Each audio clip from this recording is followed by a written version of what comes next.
Olá pessoal, tudo bem? Hoje é quinta-feira, 8 de outubro de 2020 e começa agora mais um informativo coronavírus ao vivo aqui pela TV Câmara São José do Rio Preto. Lembrando que você pode e deve participar aqui com a gente, enviando sua sugestão, sua crítica, sua opinião para o nosso WhatsApp, anote aí, é o 99163-7905. Temos também o telefone fixo aqui da TV Câmara para você entrar em contato com a gente, 3214-7766. E estamos ao vivo também pelas redes sociais da Câmara Municipal. Estamos lá no Facebook, no YouTube. Acesse nossas páginas, curta, deixe o seu joinha, toque o sininho, que você será notificado sempre que um novo programa estiver no ar. E estamos ao vivo também pelo streaming do nosso site, que é o www.riopreto.sp.leg.br. Além de acompanhar nossa programação em tempo real, 24 horas por dia, você também fica por dentro de tudo que acontece aqui no Legislativo, os projetos em tramitação, as pautas das ordens do dia, etc. Tá? Então, vamos às atualizações aí dos casos de coronavírus em Rio Preto, feitas hoje pela manhã por meio de nota pela Secretaria de Saúde. Então, até hoje, quinta-feira, 8 de outubro, foram confirmados 23.622 casos positivos. Foram 229 novos casos desde ontem. E até o momento, 638 mortes foram confirmadas. Infelizmente, uma morte nas últimas 24 horas, desde ontem, então. E, segundo a Secretaria de Saúde, atualmente temos 360 riopretenses internados com síndrome respiratória aguda grave, sendo que 133 estão em UTI. Lembrando que a Covid se enquadra como uma síndrome respiratória aguda grave, entre outras doenças respiratórias aí. Em todo o planeta já são 36.265.000 pessoas infectadas com o coronavírus, né? Com pelo menos 1.057.000 mortes. O país com o maior número de infectados segue sendo os Estados Unidos, 7.582.000 contaminados, e é também o país com o maior número de mortes, 211.750 vítimas. No Brasil, os infectados, olha só, chegamos a 5 milhões de brasileiros infectados. São 5.694.000 pessoas infectadas com a Covid-19 e, infelizmente, 148.228 mortes. Tá? Então, os dados da Covid-19 nesta quinta-feira, 8 de outubro. Quinta-feira que aqui em Rio Preto amanheceu com temperatura um pouco mais amena e até um pouco de vento, mas mesmo assim um tempo cinzento, esfumaçado, uma neblina tomando conta da cidade. E vamos saber o que é essa neblina aí com o professor José Mário de Andrade. Vamos lá.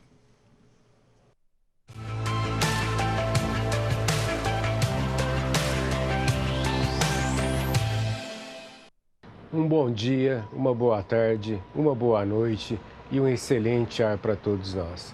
Nesta quinta-feira, amanhecemos com a atmosfera tomada por uma densa camada de fumaça proveniente lá das queimadas que ocorrem no Pantanal Mato-Grossense e no sul do Mato Grosso do Sul. Essas queimadas provocam a emissão de material particulado, de fumaça. Esse conjunto de gases e de fumaça atinge as camadas mais superiores da atmosfera e em torno de 4 a 5 quilômetros se condensam e são transportados pela ação dos ventos.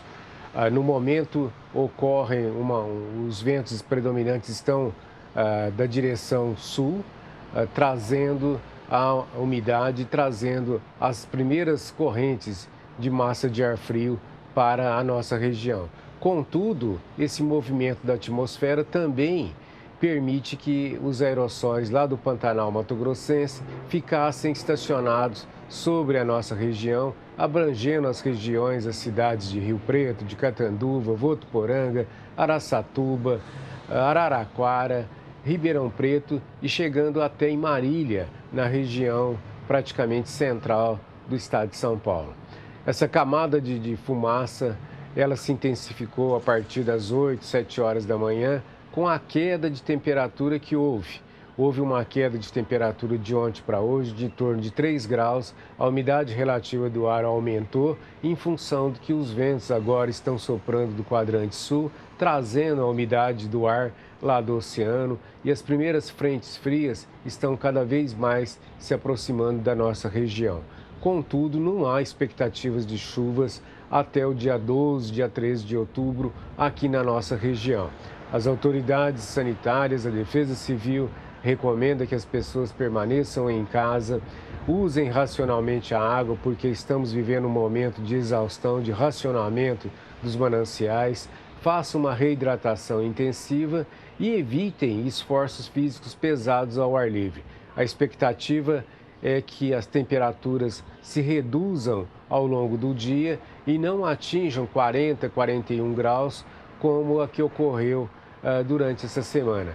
Igualmente, a umidade relativa do ar deve aumentar, provocando um pouco mais de conforto para as pessoas que nesses momentos sofreram muito com uma condição severa de meteorológica e de altas concentrações de poluentes na atmosfera.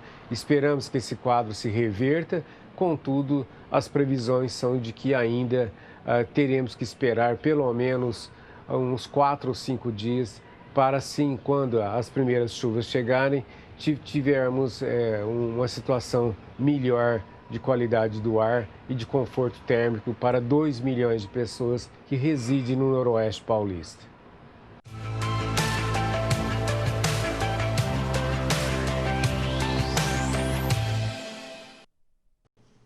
Bom, tá aí. Então, gente, é fumaça do Pantanal, né? Por um momento, à primeira vista, a gente olha, parece aquele fog londrino, né? Neblina de vapor de água, mas não. É fogo mesmo, fumaça de queimada.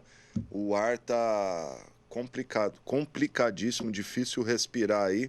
Até por isso, hidratação é fundamental. E como a gente falou ontem, né? E tem falado aí ao longo dessa semana, devido à estiagem, às altas temperaturas e o alto consumo de água, o SEMAI endureceu o racionamento no fornecimento de água aí para diversos bairros, né?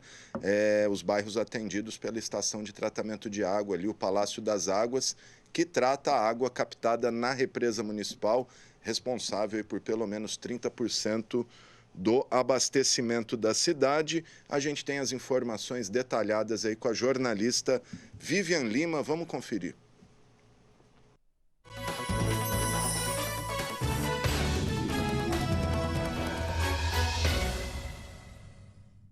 O SEMAI, Serviço de Água e Esgoto de Rio Preto, ampliou o horário de racionamento de água para os bairros abastecidos pela estação de tratamento Palácio das Águas.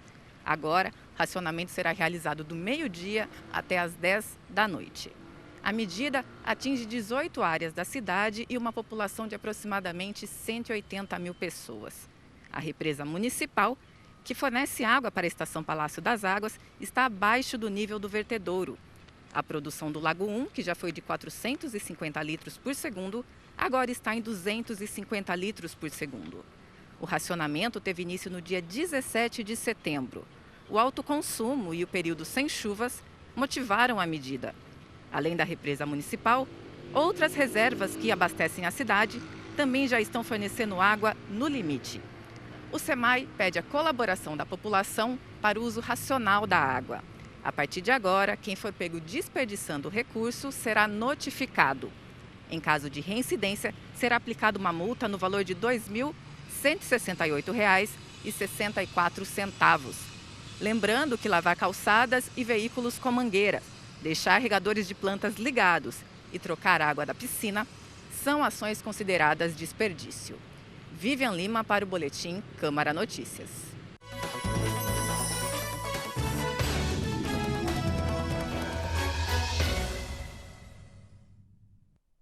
Bom, tá aí, a situação é crítica aí no abastecimento, né? Não só Rio Preto, outras cidades da região. Reportagem, inclusive, hoje do jornal Folha de São Paulo, Votuporanga, Tabapuã, Bebedouro, Barretos, várias cidades aí da nossa região e também do estado de São Paulo, racionando o fornecimento de água, porque a estiagem está severa em Rio Preto há 114 dias, não chove consideravelmente. A boa notícia é que esse final de semana, a partir do dia 10, 11, aí, segundo as previsões, deve cair uma chuva de em torno de 7 milímetros, né, que corresponde a 7 litros de água por metro quadrado, uma chuva considerável. Vamos torcer para que essa chuva venha mesmo e alivie aí essa estiagem, essa secura.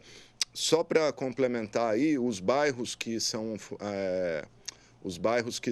atendidos pela estação de tratamento de água são os seguintes: Boa Vista, Alto Rio Preto, Urano, Vila Maceno, Vila Diniz, Alto Alegre, Mansur Daúde, São Judas, Eldorado, Solo Sagrado, Pinheiro, Santo Antônio, Redentora, João Paulo II, Castelinho, Maria Lúcia, Cidade Jardim, São Marcos e Higienópolis e as adjacências desses bairros aí que estão com essa interrupção do meio-dia às 10 da noite. Então, por isso é importante economizar água, evitar o desperdício, lavar calçada, lavar quintal, lavar carro. Nesse momento não é legal, né, gente? A água aí um bem preciosíssimo e a multa é pesada, mais de R$2.000 aí, caso você seja flagrado desperdiçando água, empurrando folhinha aí da árvore com a mangueira. E além desses bairros que eu citei aí, outros, os que são atendidos pelos aquíferos Bauru, né, pelos poços do aquífero Bauru, também podem sofrer aí interrupções, porque os poços estão bem baixos e se houver aí sinal de colapso, o SEMAI interrompe a captação de água para evitar o colapso total do poço, né? O aquífero Bauru, que atende quase 50% da cidade, o restante vem dos poços profundos do aquífero Guarani. Tá? Então, economia de água importantíssimo nesse momento.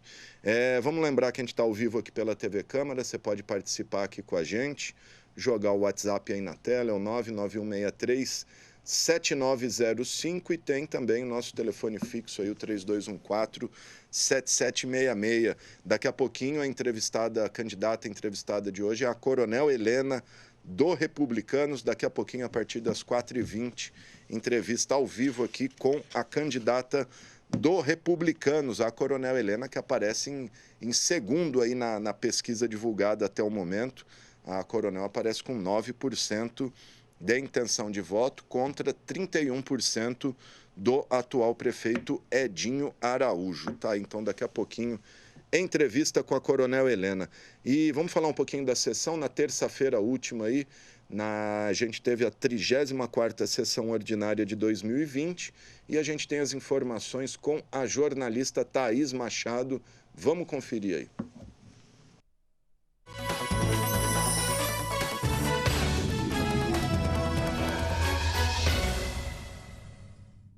A Câmara de São José do Rio Preto analisou 7 itens durante a 34ª sessão ordinária de 2020, realizada nesta terça-feira, dia 6 de outubro.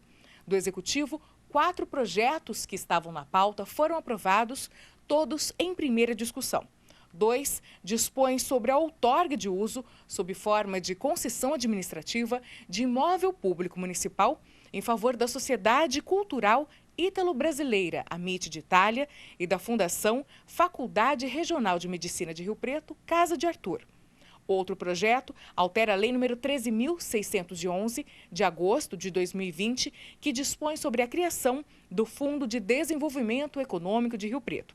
E o último dispõe sobre a notificação eletrônica de atos administrativos e regulamenta o disposto no artigo 130 da Lei Orgânica Municipal. De autoria do vereador Renato Pupo, foi aprovada em segunda discussão matéria que altera o nome de uma rua no residencial Lealdade. O plenário avaliou ainda 2 vetos do prefeito a projetos do presidente da Casa, o vereador Paulo Paulera. Dos projetos vetados, um alterava a lei que trata das proibições à atividade de ambulantes e permitia ligações de água em carrinhos de lanche licenciados no município. O outro reconhecia como atividade essencial os escritórios de contabilidade e advocacia durante a pandemia. Ambos os vetos foram mantidos. As sessões ordinárias são realizadas sempre às terças-feiras, a partir das 5 horas da tarde, e tem transmissão ao vivo pela TV Câmara, no canal 4 da NET e 28.2 em sinal aberto e digital. Você também acompanha a transmissão em tempo real pela Rádio Educativa FM 106,7. Thaís Machado para a TV Câmara, o canal do Legislativo.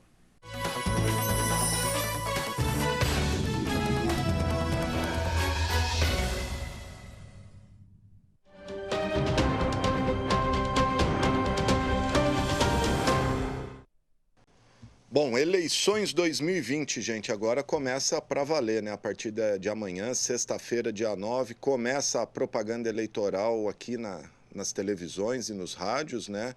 Sempre ao meio-dia e depois no horário da noite, lá 8 horas da noite.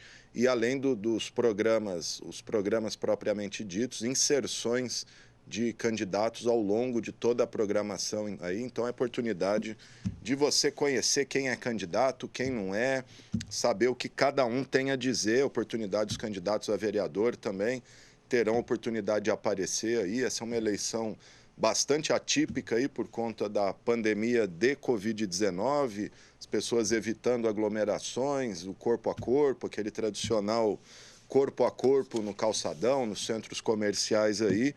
Então, uma campanha aí, tiro curto, né? Daqui 40 dias já, 15 de novembro, primeiro turno. Muita gente se perguntando quem é candidato, quem não é. Então, uma das maneiras aí de conhecer é acompanhar aí os programas eleitorais pela televisão, que, como eu disse, começam amanhã. É isso aí. Bom, gente, e dando sequência à série de entrevistas com os candidatos a prefeito de Rio Preto, recebemos hoje a prefeiturável do Republicanos, a Coronel Helena dos Santos Reis. Essas entrevistas têm 40 minutos cada uma e abordam os temas mais relevantes para o futuro de Rio Preto. São temas como saúde, educação, economia, enfim, os temas aí, os grandes temas para o futuro de Rio Preto. A Coronel Helena tem 50 anos, é coronel aposentada da Polícia Militar. Ela tem como vice o empresário Cláudio Bolognese, do PTB. Essa entrevista será reprisada hoje, logo mais às 9 horas da noite, amanhã às 7 horas da manhã e ao meio-dia. E também ao longo do final de semana, junto com as outras entrevistas feitas desta semana com os candidatos a prefeito de Rio Preto, sempre de maneira igualitária entre todos. Já foram entrevistados aqui pela TV Câmara desde a semana passada Carlos Alexandre, Felipe Marchesoni, Celi Regina, Paulo Bassan, Edinho Araújo, Rogério Vinícius, Marco Rilo e Marco Casale. Na entrevista com o Casale, a gente teve um probleminha ontem, por volta dos 20 minutos, tivemos um problema de conexão com o candidato, que não foi sanado. Por isso, amanhã ele volta aqui para concluir esses 20 minutos restantes, que são basicamente as questões voltadas às suas propostas e ao seu plano de governo. A TV Câmara aguarda ainda a confirmação do candidato Carlos de Arnaldo, do PDT. Como eu disse, então, essa entrevista terá 40 minutos, que começam a ser contados a partir de agora. Candidata, muito obrigado por aceitar o nosso convite para conceder essa entrevista para a gente. E começo fazendo uma pergunta que eu tenho feito a todos os candidatos para abrir a entrevista. Por que a senhora decidiu ser candidata a prefeita de Rio Preto e o que a credencia para o cargo mais importante da nossa cidade? Muito obrigado mais uma vez. Boa tarde, Alexandre. Boa tarde a todos que nos acompanham. Quero parabenizar a sua iniciativa. Tenho acompanhado as demais entrevistas e têm sido muito esclarecedoras. Alexandre, não se trata de ser melhor que nenhum dos outros candidatos, mas ter um diferencial de ter servido por 31 anos na Polícia Militar, exercido a função de comando na maior parte desses anos.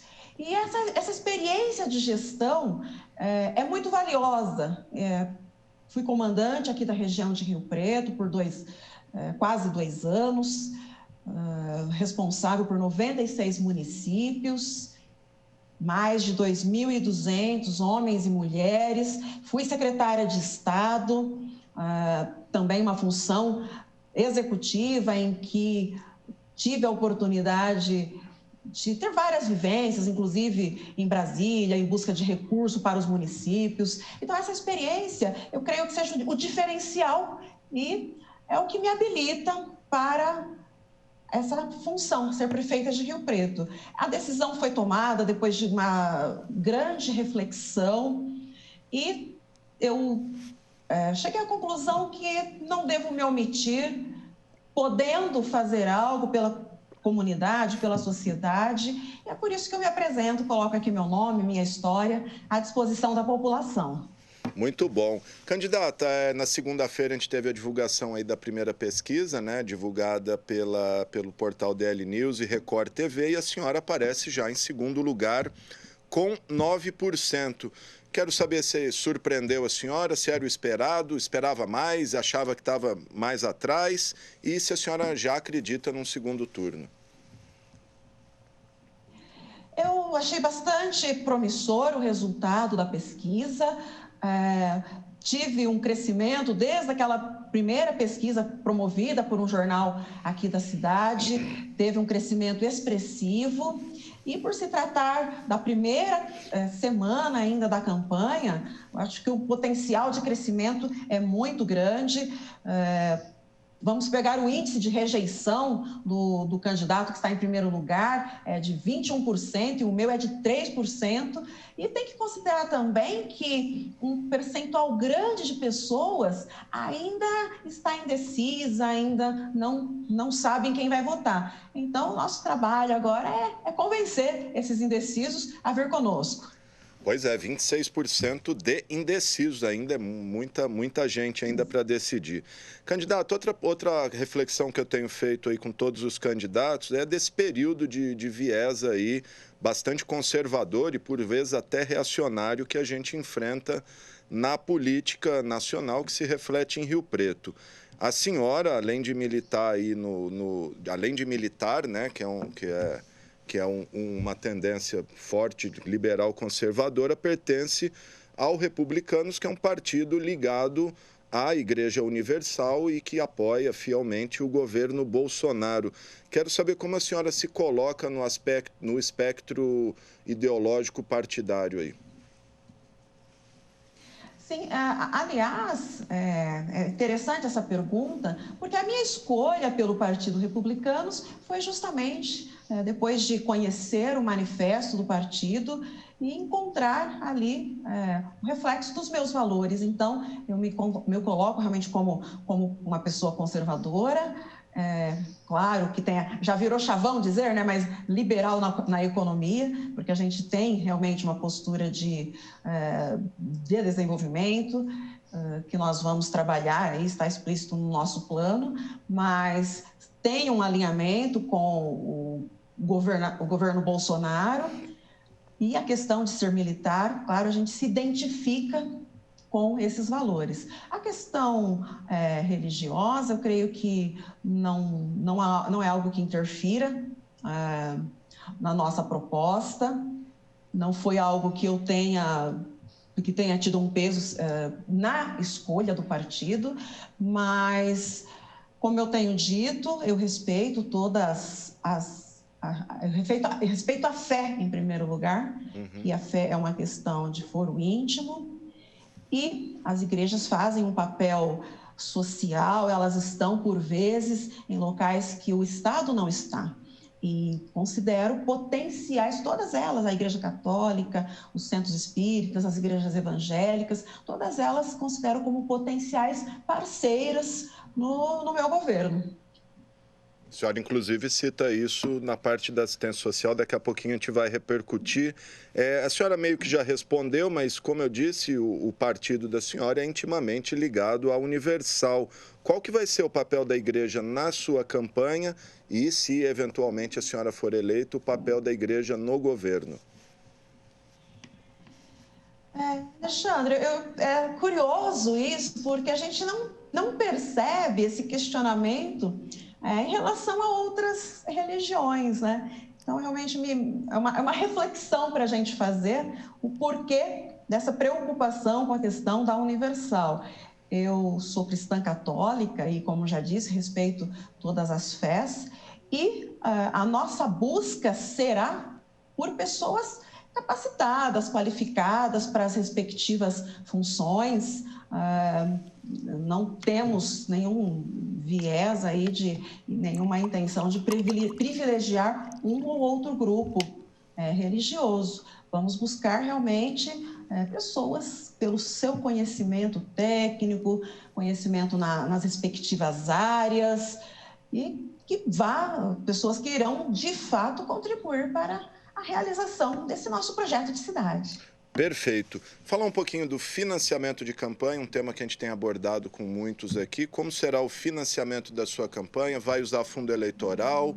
A senhora vai financiar a sua campanha? Vai captar aí entre amigos, apoiadores? Como será esse financiamento? Exclusivamente o fundo.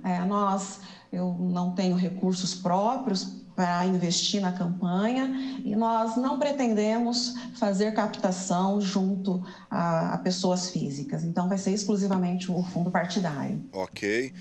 A senhora espera, já disse que simpatiza, apoia o governo Bolsonaro, espera eventualmente ter uma declaração de apoio do presidente, considerando que os filhos dele estão filiados ao seu partido. Em São Paulo, ele já declarou apoio ao candidato Russomano. Há alguma chance de ter aí alguma sinalização do presidente? O presidente Bolsonaro, ele fez uma manifestação no sentido de que não iria apoiar as eleições municipais no primeiro turno. Eu creio que esse posicionamento possa ser revisto, já que houve algumas manifestações pontuais, e com certeza será muito bem-vindo o apoio dele, tendo em vista que nós temos essa afinidade. O Republicanos, como você bem disse, tem em suas fileiras aí 2 dos filhos do presidente. Eu já conheço o presidente, estive com ele em 5 ocasiões diferentes, inclusive aqui em Rio Preto, e claro, o apoio dele será muito bem-vindo. Legal. Uma última questão antes de a gente partir para o plano de governo, para as propostas da senhora. O seu partido, Republicanos, foi aliado de primeira hora e integrou o primeiro escalão do atual governo por quase 3 anos e meio. E hoje a senhora faz duras críticas aí ao governo, a senhora, membros do seu partido. O que mudou? Vocês não perceberam que o governo era ruim? Ou ele piorou de uns dias para cá? O que aconteceu? O partido, durante o tempo que fez parte do governo municipal, cumpriu o seu papel, inclusive trouxe recursos por meio de emendas parlamentares. O deputado Marcos Pereira colocou aqui na cidade, são cerca de 18 milhões de reais, uma parte para recapeamento, outra parte destinada a hospitais da cidade. Então, o partido realmente contribuiu com o governo municipal e houve essa decisão de seguir um rumo diferente, do qual eu fiz parte, né? Conseguimos construir esse projeto. Eu creio que faz parte da democracia que os partidos busquem um protagonismo maior ou menor dentro da política local, que busquem um crescimento, e foi isso que aconteceu. E claro que o fato, às vezes, de estar dentro do governo faz com que nós tenhamos uma visão justamente das falhas, das deficiências, e onde poderemos atuar para melhorar a gestão pública. O objetivo, claro, é unicamente melhorar a gestão de Rio Preto, naquilo que nós percebemos que não foi prioridade para o governo atual, trabalhar realmente visando a pessoa, né? A pessoa sempre em primeiro lugar. Essa é a nossa bandeira e é a nossa meta. Maravilha. Bom, vamos partir aí para o plano de governo da senhora, as propostas. Vamos falar de economia e emprego no pós-pandemia. O próximo prefeito vai ter um desafio e tanto aí a partir de janeiro, né? Se eleita, quais são os planos da senhora para recuperar a economia e alavancar a geração de empregos aqui em Rio Preto a partir do dia 1º de janeiro de 2021? Excelente essa pergunta, até porque ela é a principal base de sustentação do nosso plano de governo. Escolhemos aí 4 linhas mestras dentro dos 10 pontos para melhorar Rio Preto.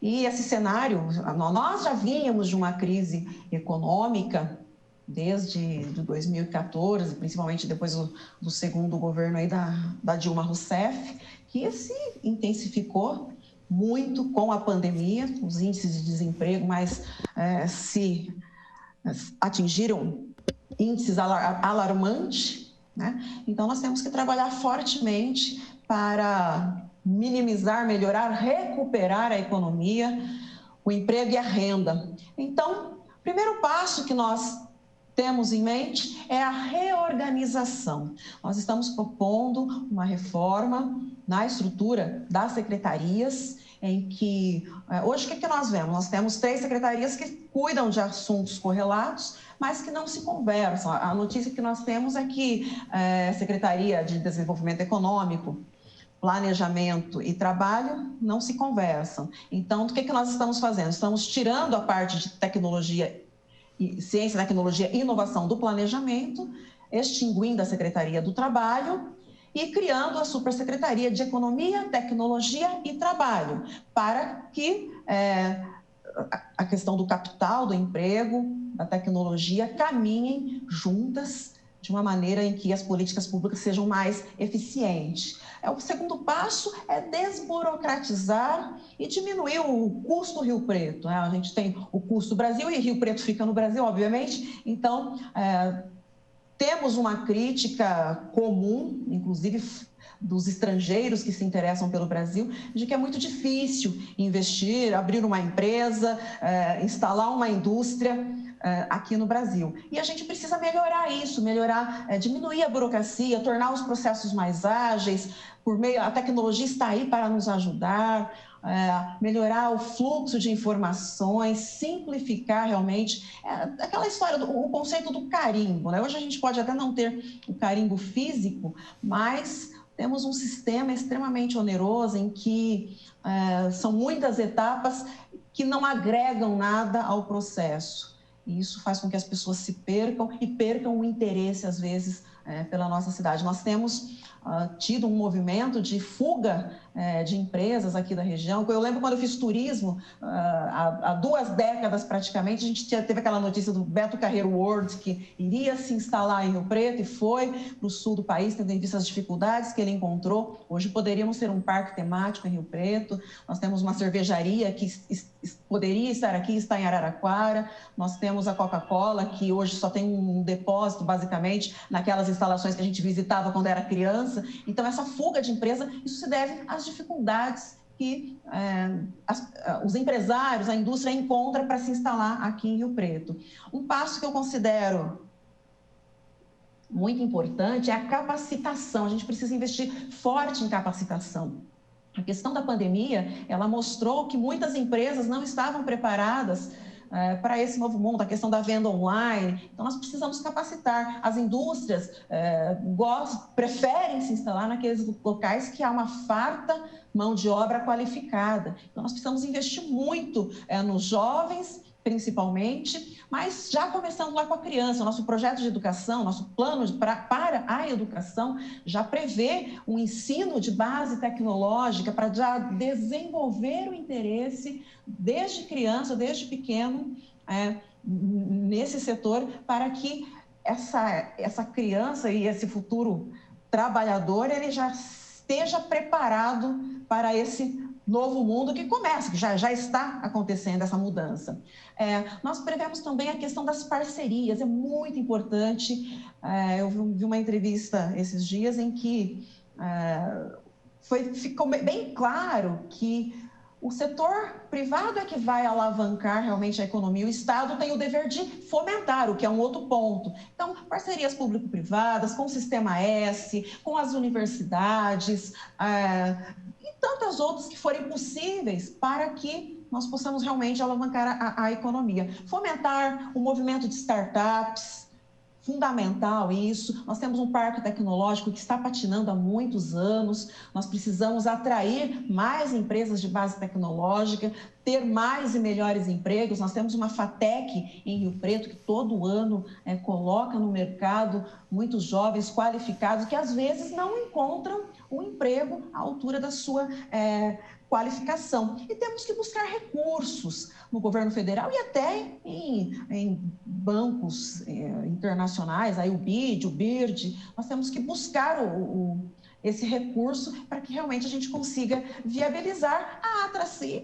Claro, facilitar, atrair empresas, indústrias de insumos, de produtos médicos, indústrias alimentícias, indústrias limpas, que podem se instalar aqui na região. Rio Preto é uma cidade estratégica, cercada por muitas rodovias, tem um aeroporto que foi reformado recentemente. Então, tudo isso faz parte aí do nosso projeto para a economia. Ok. Até sobre esse tema ainda, a senhora fala no seu plano de governo em atrair grandes indústrias farmacêuticas de tecnologia, grandes atacadistas, etc. Como fazer isso? Se fosse uma coisa simples, já não teriam feito? Como que a senhora pretende atrair essas indústrias? Alexandre, o que a gente percebe que me parece que Rio Preto tem uma postura até um pouco hostil em relação a trazer essas empresas. Eu acho que Rio Preto é uma cidade muito boa, como eu acabei de dizer, é uma cidade estratégica. Eu acho que falta, muitas vezes, vontade de fazer. Nós precisamos realmente colocar uma pasta embaixo do braço, levantar e ir até lá, apresentar a cidade, entre aspas, vender a cidade. Desenvolver o turismo, uma cidade que tem pessoas capacitadas, que tem todas as condições necessárias, que tem um parque tecnológico, tem todas as condições necessárias para ter uma empresa. E o município tem que facilitar isso. Ok. A senhora pensa em conceder incentivos fiscais, isenção de IPTU, doação de terreno, esse tipo de coisa? Isso é algo que, sim, a gente tem estudado. É claro que nós precisamos ser muito realistas. Eu tenho certeza que todo futuro prefeito gostaria de apresentar orgulhosamente um amplo pacote de redução de tributos, mas nós temos que ser realistas com a situação econômica e, quando assumirmos, uma das primeiras providências certamente vai ser essa análise econômica para ver onde que gradativamente, acho que tem que ser uma coisa gradual, onde gradativamente a gente pode fazer sim essas reduções e essa questão da doação de terrenos dentro da legalidade, acho que pode ser feita também. Nós temos intenção de trazer para fomentar o turismo uma arena multiuso, um centro de eventos, porque Rio Preto carece disso. Nós temos um centro regional de eventos que, infelizmente, é uma obra que foi muito mal planejada, tem uma acústica muito ruim, usa-se mais o estacionamento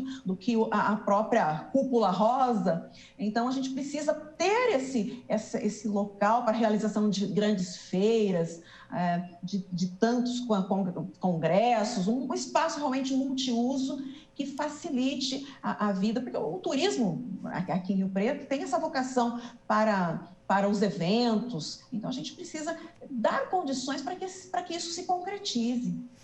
Muito bom. Falar um pouquinho da crise sanitária, A gente enfrentou aí talvez a pior crise sanitária do século. E a senhora diz no plano de governo que o atual governo não teve a firmeza necessária para agir na crise. Queria saber o que a senhora teria feito diferente e em que pontos o atual governo errou, na sua opinião.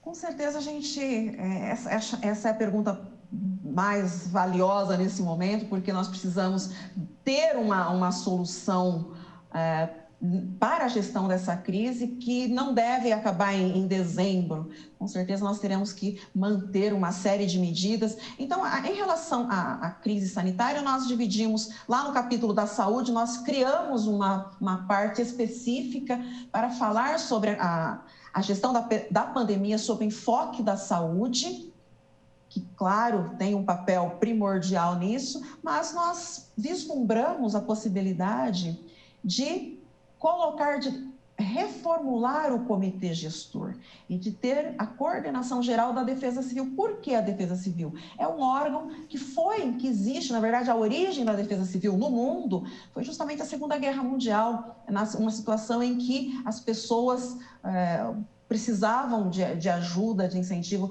para a defesa realmente do cidadão. E esse órgão, ele tem o potencial, então, de verificar, de acompanhar todas as áreas. A gente precisa, o gestor da crise, esse é o primeiro erro que eu aponto do prefeito Edinho Araújo, o gestor de uma crise dessa dimensão, que não afetou simplesmente a área de saúde, mas a econômica, a social, o transporte, ou seja, é um risco sistêmico que afetou toda a sociedade de uma forma bem ampla e bem profunda. Então, o primeiro erro que eu aponto é isso, é ter um comitê gestor que não enxerga o problema de forma global.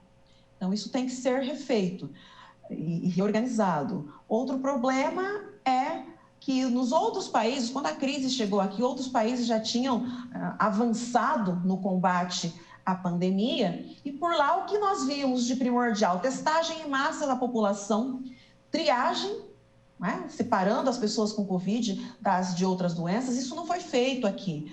A questão do monitoramento dos casos confirmados e das pessoas que tiveram relação com o infectado, esse acompanhamento faltou. Talvez os números hoje não fossem tão absurdos se esse acompanhamento tivesse acontecido de forma sistemática lá no começo, quando o número de casos era muito pequeno. Então, era possível fazer isso. A questão da desinfecção de locais públicos, eu me lembro de ter visto a notícia de desinfecção apenas uma vez no noticiário. Pode até ter havido outro, mas eu me recordo de acompanhei com bastante atenção todas as medidas e não aconteceu também. Os terminais de ônibus, tinha que ter triagem as pessoas que chegam de fora pelos terminais, pelos aeroportos, e as pessoas que eventualmente apresentassem sintomas serem encaminhados para um serviço de saúde e já ter o isolamento social. Então, esses são os principais erros que a gente aponta. Fora isso, tivemos medidas esdrúxulas que não se viu em lugar nenhum do mundo, como o mini lockdown de 3 dias, quando a recomendação da ciência é que o recolhimento, o isolamento fosse por 14 dias, considerando o período de incubação do vírus e depois da manifestação da doença. Ou seja, um mini lockdown de 3 dias não tem nenhuma finalidade. Você entra na sua casa no sábado à noite com o vírus e sai propagando esse mesmo vírus na quarta-feira. Não faz sentido. Fechar supermercado, serviço essencial, inclusive pelo decreto do governador, aos fins de semana, não faz sentido. Então, são essas medidas que consideramos que foram equivocadas, os números estão aí para confirmar o equívoco. Recebi um relatório que mostra que Rio Preto é a segunda cidade com maior número de casos no estado de São Paulo, só perde para Santos, nas cidades com mais de 400 mil habitantes, é a sexta do país, ou seja, tivemos problemas sérios que ainda estamos tendo. O transporte público, eu converso com as pessoas nas ruas, teu ônibus vem lotado? Vem lotado, as pessoas estão se contaminando nos ônibus, já tem pesquisa, tem estudo em relação a isso, e é um problema relativamente simples de resolver, porque nós recebemos cerca de 51 milhões, foram repassados 51 milhões pelo governo federal para a gestão da pandemia. Estamos em situação de calamidade pública que dispensa licitações. Era possível fazer, faltou vontade, faltou gestão. Muito bom. Até uma pergunta que eu ia fazer, a senhora já respondeu, que é transferir o comitê da saúde para a defesa civil. A senhora já explicou aí. Seguindo ainda na área da saúde, candidata, a senhora fala em rever contratos de convênios com entidades que prestam serviço para a pasta. Queria que a senhora explicasse isso e se essa revisão de contratos vale para outros setores e outros contratos, inclusive com a Construoeste, que ganha todas as grandes licitações da cidade. Alexandre, essa pergunta é muito importante porque uma das principais propostas do nosso plano na parte de gestão é criar uma controladoria geral do município e uma corregedoria geral do município, que são órgãos de controle, né, de toda a atividade pública. É um órgão que dá segurança para o trabalho do próprio prefeito, de que ele não vai ser surpreendido no futuro, ao final do seu mandato, com processos, com contas não aprovadas e tudo mais. Então, os primeiros meses de governo, eu entendo que seja um período de arrumar a casa, literalmente. Olhar com lupa todos os contratos, verificar, não com uma finalidade de caça às bruxas, não é nesse sentido, mas de verificar realmente toda a conformidade. Nós pretendemos adotar o compliance no serviço público, que são regras de conformidade, de integridade. Então, nós precisamos realmente ter essa visão para se assegurar de que todos esses contratos estão sendo executados da forma devida, de acordo com a legislação. Então, isso é primordial. Por isso que a gente colocou essa revisão. Claro que alguns contratos, inclusive, serão melhorados e, de forma nenhuma, nós estamos inferindo que haja irregularidades, mas nós vamos conferir. Ok. Até sobre, aproveitando esse gancho, inferindo irregularidades, em determinado momento ali do seu plano, a senhora fala, abre aspas, que é hora de estancar a sangria da corrupção. O que a senhora quis dizer com isso? Tem alguma notícia de corrupção no atual governo? Olha, a notícia mais que vem de vários anos, inclusive de outras gestões, a questão do auxílio atleta é algo que salta aos olhos, porque é uma pasta, a Secretaria de Esporte, é uma pasta tão fundamental que a gente coloca, inclusive, como um dos pilares do nosso projeto de cidade, que é desenvolver o esporte, que tem influência na economia, na saúde, na educação, na segurança pública, e é a pasta que a gente percebe que teve muitos problemas e que não foram sanados. Mas creio que você conheça essa matéria, esse estudo da Fiesp, que foi publicado no Diário da Região o ano passado. Inclusive, um promotor da cidade manifestou que esse estudo tem fundamento, é coerente, que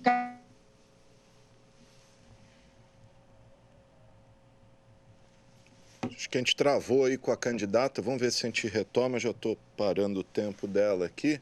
A candidata estava falando aí das notícias de corrupção, né? Um estudo que aponta que a corrupção escoaria 350 milhões de reais por ano aí dos cofres públicos. Vamos ver se a gente retoma o contato aí com a Coronel Helena. Já estamos reabrindo a sala aqui, a Coronel. Esse negócio de internet é um problema, né? Ontem a gente perdeu o Casale aí, vamos ver se a gente retoma o contato com a Coronel Helena, que estava falando aí dos problemas do auxílio atleta em Rio Preto.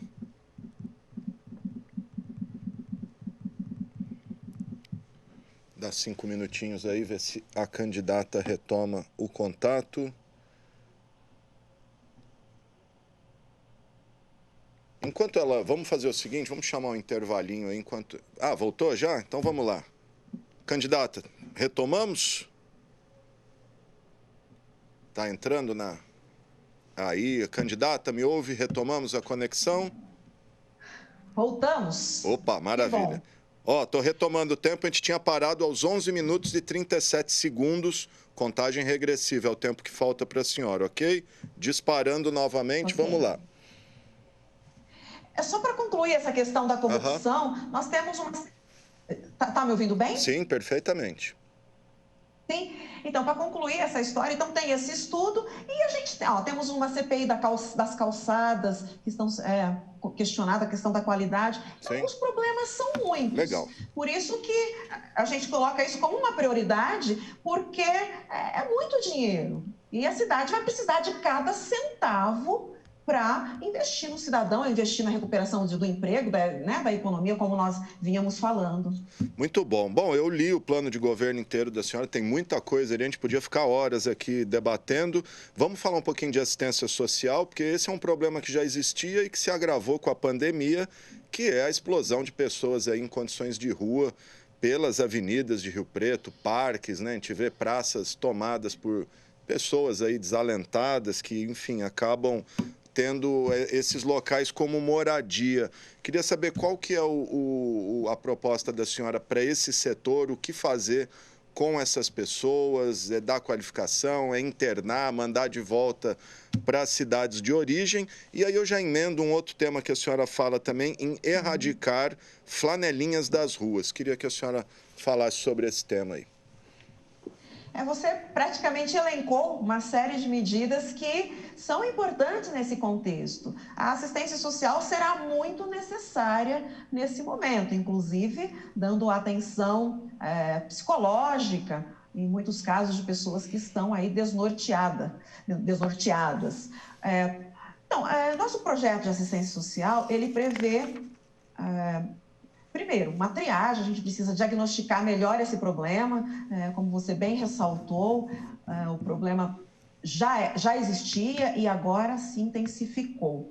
Nós pretendemos investir em casas de passagem, porque a diferença do albergue para casa de passagem, o albergue você resolve o problema por uma única noite, ou seja, você não resolve o problema, você dá um pouco de dignidade para aquela pessoa. Mas a casa de passagem, ela realmente dá oportunidade. Nós temos pouquíssimas vagas em Rio Preto, que é uma parceria com uma entidade, e nós precisamos ampliar isso, porque a pessoa pode ficar, inclusive, com a família por até 3 meses, e nesse período, o poder público pode tomar diversas medidas. A questão da qualificação profissional, o reencaminhamento para o mercado de trabalho. Nós temos um balcão de emprego que precisa ser aprimorado. Eu conversei com algumas pessoas que...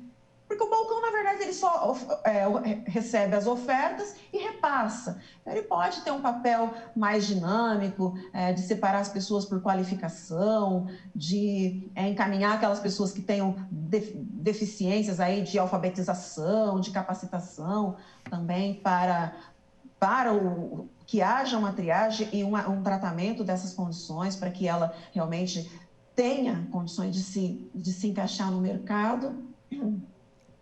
Então, um outro ponto que eu considero fundamental são as parcerias, que eu já citei rapidamente no início, mas nós temos um grande número de instituições que atuam no município.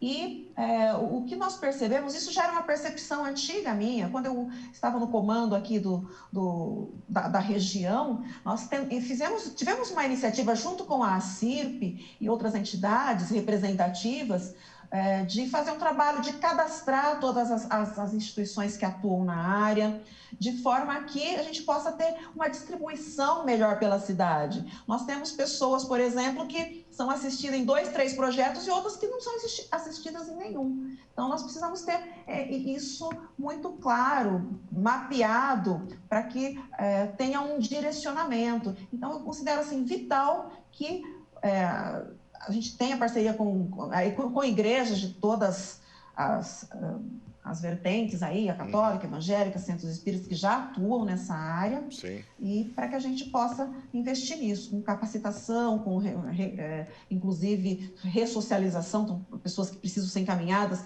para tratamento, tem a questão de uso de substâncias químicas e tudo mais. Então, é um problema muito complexo e muito amplo. Se não tiver um alinhamento entre várias secretarias atuando para atacar o problema, a gente não consegue resolver e apenas enxuga gelo. Tá bom. Ó, eu não estou interrompendo a senhora, nós temos ainda 6 minutos e 30 segundos. Falar um pouquinho, a questão dos flanelinhas, eu vou reafirmar, a senhora fala em erradicar os flanelinhas. Não, eu já vou emendar com a questão da segurança, que acho que está tudo meio envolvido ali, que a senhora cita. A senhora fala em criar vamos dizer, uma super guarda municipal, armada. Queria que a senhora discorresse um pouquinho sobre segurança, que, no fim das contas, é o tema aí da senhora, a sua especialidade, né? Sim, sem dúvida. Obrigada pela pergunta. A segurança pública é algo que influencia também e é influenciado por todas as outras áreas. Então, quando nós temos a economia vai mal, a segurança sofre. Se temos problemas na educação, a segurança é afetada. E assim por diante. Então, o que estamos fazendo? Também dentro dessa ideia de reorganizar, estamos criando a Secretaria da Segurança Pública, porque hoje a segurança fica junto com o trânsito, que na verdade é uma secretaria que será renomeada para a Secretaria de Mobilidade Urbana, porque são questões, especialidades realmente muito distintas e a gente precisa tratá-las dessa forma, como atividades realmente que merece cada uma delas uma atenção especial. Então, vamos criar essa pasta e vamos criar também um gabinete de gestão integrada municipal, porque a maior responsável pela segurança pública é a Polícia Militar, que é estadual. Então, nós precisamos integrar essas atividades por meio de troca de informações, de conhecimento, até de treinamento e capacitações conjuntas, de operações conjuntas, e tudo que possa agregar para a população. A população, quando ela precisa de ajuda, de socorro no momento de emergência, para ela tanto faz que venha um guarda de azul ou um policial de cinza. O que ela quer é um bom atendimento, pronto e rápido. Então, para que isso aconteça também, uma das nossas propostas é capacitar e treinar inicialmente e depois armar a Guarda Municipal. Isso é necessário, porque a Guarda de Rio Preto, ela vem de alguns anos, ganhou na justiça o direito de portar arma particular, mas, Alexandre, é caro manter uma arma, munição e bancar o próprio treinamento. Então, hoje nós não temos o controle de como que isso é feito, de como que essa munição é gasta, esses treinamentos, qual realmente a qualidade desses treinamentos. E a gente precisa ter isso por uma segurança jurídica do próprio guarda e segurança da população, que está aí nas ruas e quer, sim, um agente público mais capacitado possível. Então, essa é uma medida que a gente pretende adotar, paralelamente com outras medidas que influenciam diretamente na prevenção primária, que são projetos envolvendo o jovem, principalmente por meio do esporte, a própria assistência social, a zeladoria pública, poda de árvores, roçadas, iluminação pública, recuperação de praças, que são espaços que, uma vez abandonados, se tornam redutos de usuários de droga, de maus feitores, de todas as estirpes aí, né? Então, nós precisamos ter essa ação que isso se chama prevenção primária. Se o município não atuar de uma forma muito consciente, com políticas públicas em todas as esferas sociais, a polícia, ela enxuga gelo, ela fica ali trabalhando incessantemente, sem que o resultado seja...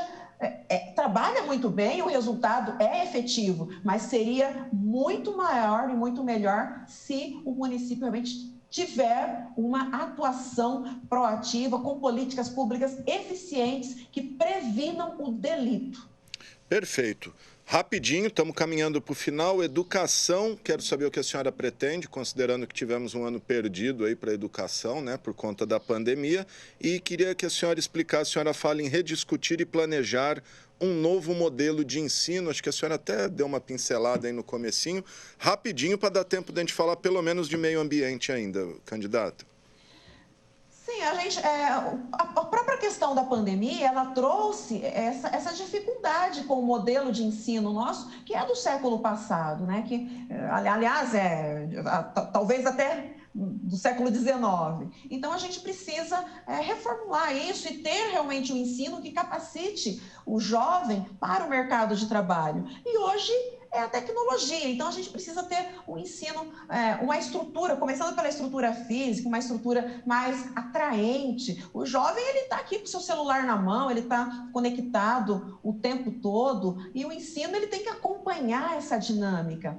Então, nós estamos pretendendo ampliar, claro, tem o básico, que é ampliar a oferta de creches, que é uma demanda das mães que trabalham fora, que precisam ter seus filhos numa creche próximo de casa, num horário compatível com o horário do trabalho, mas a gente tem que investir na educação e nós precisamos ampliar a educação de período integral, como forma, inclusive, de colocar essas novas disciplinas. Então, nós pretendemos uma disciplina aí de base tecnológica, a questão estamos propondo até o clube de xadrez, clubes de debate, são coisas para instigar o jovem, para promover um desenvolvimento e um interesse. Estamos falando em empresas juniores, que é um aprendizado já para a vida adulta, para o empreendedorismo. Isso é super necessário. E temos que valorizar a categoria, que tudo depende das pessoas. As instituições não existem sem as pessoas. Então, temos que valorizar o profissional da educação. E nós vamos implantar 2 medidas que são reivindicações antigas dos professores, que é o professor especialista de esporte e artes, né? Que o professor do ensino fundamental ele tem que se virar com essas disciplinas, e colocando o professor especialista, nós iremos atender uma outra reivindicação, que é a lei do piso, ou a lei do 1/3, que é ter 1/3 do tempo, né, para atividades extracurriculares. Então, esse é o principal. Ok. Candidato, infelizmente nossos 40 minutos encerraram. Tinha muito tema aí, cultura, meio ambiente para a senhora falar. A senhora fala em extinguir serviços gerais, trazer para o meio ambiente. Infelizmente, acabou o tempo. Eu vou abrir um minutinho para a senhora falar o que quiser. Se quiser falar de meio ambiente, de cultura, fala o que a senhora quiser. E antes de terminar, peço para a senhora escolher uma música aí para a gente terminar esse programa. Uma música que a senhora se identifique e que goste. Alexandre, agradeço, você é um excelente entrevistador, agradeço pela oportunidade de estar aqui expondo um pouco dos nossos projetos. Para o meio ambiente, a gente está também dentro dessa questão da reformulação das estruturas físicas para que elas se tornem menos onerosas. Vamos passar os serviços gerais, agregar junto ao meio ambiente, porque são atividades correlatas. Os serviços gerais corta a árvore, mas quem dá autorização é o meio ambiente. Então, tem que trabalhar de forma integrada, senão não funciona. Mas eu aproveito esse tempo para dizer para a população de Rio Preto, para o nosso eleitor, que ele tem a possibilidade de escolher entre a continuidade de uma política que se perpetua aí nos últimos 20 anos, revezando apenas entre 2 pessoas, 8 anos cada uma, não é justo isso. Eu acho que nós precisamos de um novo olhar, de novas ideias, de pessoas que venham com uma nova visão de mundo. Então, podemos escolher hoje entre a continuidade do que já está aí e uma mudança segura, com uma pessoa que tem conhecimento e experiência em gestão e que tem muita vontade de fazer. Okay. Então, é isso que eu me proponho e eu conto com o voto de todos. E a música, a senhora escolhe uma música para a gente terminar? Eu gosto muito de Aquarela, do Toquinho. É uma música que me toca, literalmente. Maravilha. Então, a gente vai encerrar com Aquarela. Então, muito obrigado, candidata. Uma boa e limpa campanha para a senhora e que a gente possa voltar a conversar mais para frente aí na reta final dessa campanha. Obrigado, viu? E assim a gente encerra o informativo Coronavírus desta quinta-feira, que teve os trabalhos técnicos do cinegrafista Eduardo Farias, do controle mestre Fernando César, GC do Renato Foque e operador de áudio Flávio Furlaneto.